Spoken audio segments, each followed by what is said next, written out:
Buenos días, buenas tardes, según donde nos estén escuchando.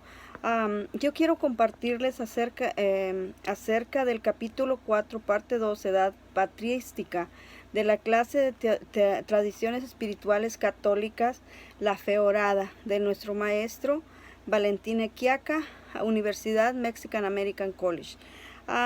Yo les quiero hablar acerca de la espiritualidad monástica en la regla de San Benito.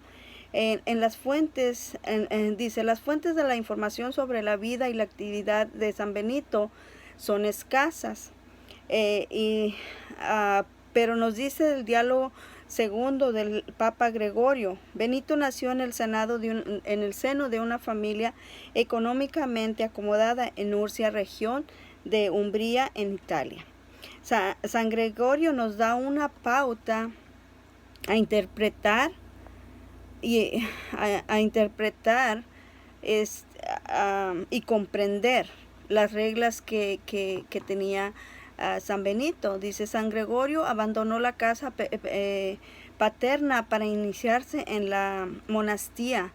Hace primero una experiencia hermética durante 3 años en Subiaco, no lejos de Roma, donde pronto comienza a acudir sus discípulos, y San Benito desarrolla lo que podemos llamar la paternidad espiritual. Una paternidad espiritual. Pronto fundó 12 conventos al estilo pacomiano en Subiaco, de los que era abad general. Fue un ensayo de vida cenóbica, enemistado con Florencio, sacerdote de los alrededores, envidioso del prestigio y del éxito de San Benito.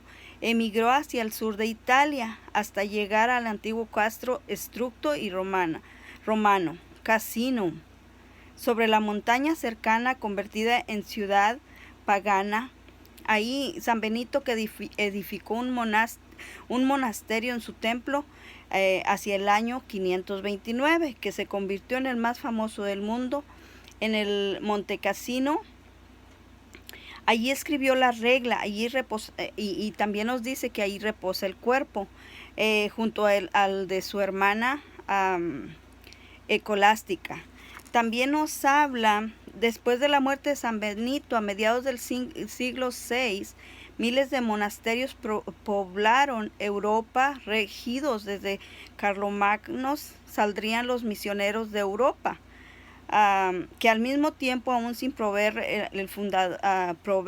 el fundador, fueron también los transmisores de la cultura. Con cierta razón, San Pío VII le pudo llamar padre de Europa. Y también nos dice que Pablo VI en el año de 1964 lo nombró su patrono y celestial protector. Estos títulos pomposos y otros más exagerados son significativos de una tradición apologética y mitificadora del santo, mitificación que ya comenzó en tiempos de Gregorio Magno, a finales del siglo VI. También nos dice que una historiografía crítica actual está reduciendo a sus valores reales. San Benito no fue un genio único en su tiempo, ni inventó todo en el monacado, ni se pasó la vida haciendo milagros. Su éxito se debe a la sabia combinación de elementos dispersos en la vida monástica, precedente a una personalidad poderosa y sumamente atrayente.